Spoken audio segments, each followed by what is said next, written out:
¿Qué tal? Buenas noches. Yo quería ver si nos invitas al diputado ese que ha repartido dulcitos en el Congreso para traerlo aquí que nos endulce la entrevista. Más que bienvenido. Porque los que vienen no traen nada, hombre. Así es. Y así tenemos uno. Ahora se lo vamos a echar en cara.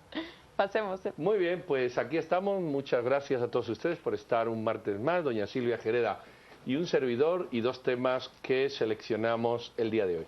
Han oído ustedes hablar estos días sobre privatización, desmonopolización o dejar el Instituto Guatemalteco de Seguridad Social como está. Lo cierto es que como está no funciona y hay que buscar soluciones. ¿En qué dirección? Bueno, pues eso vamos a hablar, cuál es la dirección más adecuada. Y tenemos a dos protagonistas, doña Karin Slowling, que es analista en políticas públicas. Karin, buenas noches, muchas gracias. Y don Luis Pedro Alba, de la bancada Encuentro por Guatemala, diputado, que no ha traído dulces como este que va al Congreso, pero que estuvo en Chile viendo el modelo y nos va a contar un poco qué se puede hacer respecto a la mejora que todo el mundo demanda del Instituto Guatemalteco de Seguridad Social. Doña Silvia, entrémosle que el tiempo es corto. Bienvenidos. Luis Pedro, antes de arrancar el programa conversábamos contigo de los titulares de algunos medios de comunicación el día de ayer, donde se habla de una privatización del ICS. Yo quisiera que tú me cuentes un poquito de qué se trata, ¿es realmente una privatización? ¿Cuál es el proyecto que se está planteando? Muy buenas noches. En primer lugar, muchas gracias por la invitación y la oportunidad que me dan de hacer algunas aclaraciones. En primer lugar, el ICS no se puede privatizar porque es una institución creada por la Constitución Política de la República. Entonces, desde ahí partimos con noticias que a veces son tendenciosas. Recordemos que Guatemala le dejó un mal sabor el tema de la privatización de la empresa de teléfono y evidentemente pues yo creo que eso no construye al debate. Pero para eso es que yo vengo aquí y vengo a presentar la información tal cual sobre la mesa y así es como nosotros queremos tratar el tema, con todo el profesionalismo, con toda la transparencia, con toda la honestidad, pero también con toda la seriedad y profesionalismo que demanda el problema, que es en dos platos, que es lo que nosotros encontramos. Cuando yo recibo a la presidencia de la Comisión de Previsión y Seguridad Social del Congreso, nos damos a la tarea por 5 o 6 meses a pedir información, recabar información. Nos damos cuenta que en Guatemala el ICS no es la única institución que trata el tema de las pensiones en el país. En el gobierno hay más de 20 diferentes estructuras que tratan el tema. Algunos son sustitutos, otros son, complementarios, pero al final de cuentas todos con una situación financiera bastante complicada. El caso, por ejemplo, de las clases pasivas del Estado, el presupuesto de la Nación tiene que cargar con cerca de 2.500 millones al año por las pérdidas operacionales del sistema. En el caso del IPM, pues son más de 1.000, del Instituto de Previsión Militar, más de 500 millones de quetzales.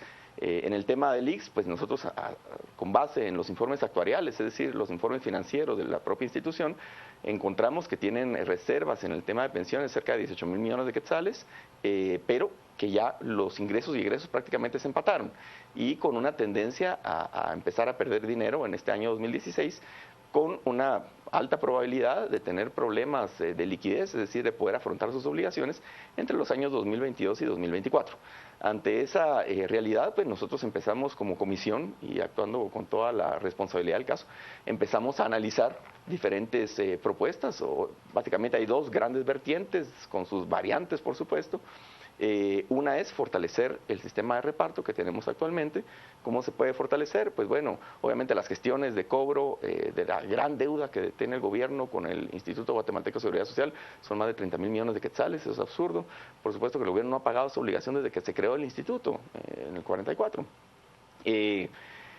Obviamente también otra opción en esta primera vertiente podría ser aumentar las tasas, del descuento que se hace a los trabajadores. Eso es un tema muy sensible, es un tema delicado para recibir el mismo servicio, probablemente menor, o prolongar de alguna forma la edad de retiro, que ya estamos llegando a los límites según la propia Corte de Constitucionalidad. Otra gran vertiente es el tema de la capitalización individual. Puede ser administrada públicamente, puede ser administrada privadamente, puede ser un sistema mixto, donde pues cada trabajador de lo que se descuenta se abre una cuenta corriente personal y ahí va depositando su dinero y se va capitalizando. Vamos a quedarnos ahí, en este panorama. Lo cierto, Karin, es que 70 años después esto no funciona. Así es. Y es un monopolio estatal, es lo único que hay, no da otro. Pero es que además los políticos lo primero que hacen es recetarse un seguro privado. Creo que pasa en el Congreso y en la Corte Suprema de Justicia, donde ningún político se adscribe al seguro social que promueve. ¿Qué soluciones habría Así, grosso modo, además de las que ya el diputado nos ha tirado. Bueno, mira, yo creo que hay que matizar un poquito los términos. En primer lugar, son 70 años de seguridad social y sí ha funcionado. Lo que no ha hecho es funcionar óptimamente y para todo el mundo como estaba previsto. Y la razón fundamental para eso es porque la economía del país no se desenvolvió de la manera en que se pensó en los años cuando se creó el ICS, que debía haberse desenvuelto, que era una economía que tenía que desarrollarse, que tenía que industrializarse, que tenía que transformar su base productiva para poder generar empleo pleno, empleo bien remunerado y empleo que permitiera que todas las personas y las empresas contribuyeran al sistema y que el Estado hiciera su parte. Ese es el principio de un régimen tripartito. Lo que digamos, ese es como el factor, digamos, el fallo estructural que tiene el tema. Aún en esas circunstancias, como ya ha mencionado el diputado, que el Estado no ha cumplido su obligación en todo ese periodo, que hay empresas que no, digamos, no cumplen del todo con su obligación, aún así el ICS ha prestado servicios. Obviamente hay un terrible déficit de calidad, hay un terrible déficit de cobertura, pero responde a lógicas. ¿Qué es lo que tendría que hacer el ICS en este momento? El ICS fundamentalmente lo que tiene que hacer es replantearse y hacerle frente a esa realidad de la economía y entenderla. Perdón, Karin, yo quisiera preguntarle cómo se le puede hacer frente a esa economía, porque si a estos temas le agregamos la corrupción que hemos visto, donde hay expresidentes y dirigentes del ICS en prisión por una corrupción severa, al más alto nivel, donde saquearon, ¿cómo podríamos recomponer económicamente? Así es, sistema? Imagínense, aún con toda la corrupción que ha habido, aún con todos los saqueos que ha habido, el ICS sigue funcionando y tiene una vida actuarial vital hasta ahorita, que va hasta el 2024 y que con procesos que se llaman de ajuste paramétrico se pueden ajustar y mejorar y prolongar la vida del sistema. Esa es una de las rutas, y aquí el diputado lo planteaba, hay una vida útil hasta el 2024 en este momento. Hace 20 años fue la misma historia, el último ajuste paramétrico que se hizo a esto se hizo en el, no me acuerdo ahorita 2000. Qué año, en el 2000, ¿verdad? Y el sistema, porque era el mismo argumento, digamos, existía en ese periodo. Y efectivamente se modificó, se ajustan los parámetros y el sistema continúa. Ahora, ¿qué sí hay que hacer ahora? Hay que revisar, o sea, la construcción de nuestra economía implica que habemos, y yo me incluyo entre ellos, mucho trabajador independiente, profesionales independientes, mucho pequeño y mediano empresario, hay mucha gente, digamos, trabajadores por cuenta propia en términos generales, y lo que denominamos la informalidad, que es un conjunto de personas que son autoempleadas, pero cuyos ingresos, digamos, son muy limitados. ¿Por qué tener un sistema público exclusivo? ¿Por qué no darle opción al trabajador a que, bueno, pues a que vaya donde él quiera? Bueno, si al fin de cuentas se trata de que la persona sea la privilegiada, la ayudada, la favorecida, ¿por qué no dejar a la persona que decida? Bueno, de hecho es un mito eso que sea un monopolio, porque la propia ley orgánica del ICS permite otros sistemas. Y como les decía en un inicio, hay más de 20 sistemas paralelos o alternativos dentro de la administración pública, pero es un privilegio que gozan de alguna forma los funcionarios públicos. Y como tú bien decías, por ejemplo, en el Congreso me descuentan a mí 1.500 quetzales al mes de mi salario de Montepío, de clases pasivas, de lo cual si yo me retiro no tengo derecho a absolutamente nada, y aparte el Congreso paga un seguro privado.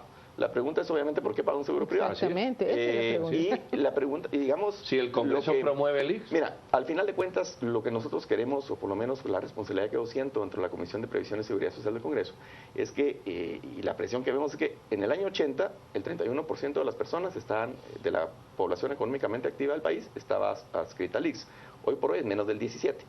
Es decir, y eso es de la población económicamente activa, que rondea los 7 millones de personas en el país, hay 1.4 millones de cotizantes al ICS, y va bajando, va creciendo. Es decir, la cobertura del ICS, que se aspira de que la seguridad social sea universal, los números lo que nos dicen es todo lo contrario. Que se va contrayendo. Yo te quisiera preguntar, Luis Pedro, se ha hablado también incluso de usar administradoras de fondos de pensiones. Cuéntanos un poquito, Sabemos que esto en algunos países se usa las administradoras de fondos de pensiones, pero en un país como Guatemala, donde vemos tanta corrupción, tanto abuso, esto genera un poco de miedo, lo hemos visto. Cuéntanos un poquito sobre este sistema. Sí, nosotros es una de las vertientes que nosotros obviamente estamos analizando, es el caso chileno, que es, digamos, un referente en materia de pensiones. El sistema de administración de fondos de pensiones, en el caso chileno, se fundaron en 1981.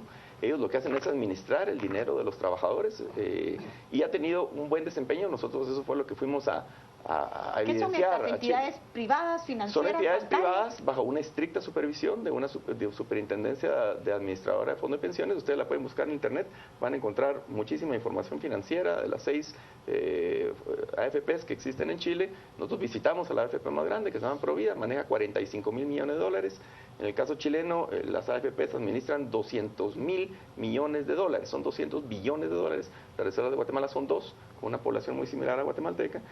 No han habido estafas, no han habido corridas, se administra bastante bien, hay una institucionalidad muy fuerte, creada desde el año 81, con mucha información. Es un modelo que nosotros vemos, por lo menos financieramente, es sano. Vamos a ir un momento a corte y al regreso con algunos de sus Twitter volvemos con Karin a ver qué nos agrega a lo que ya estamos comentando. No se vayan, por favor.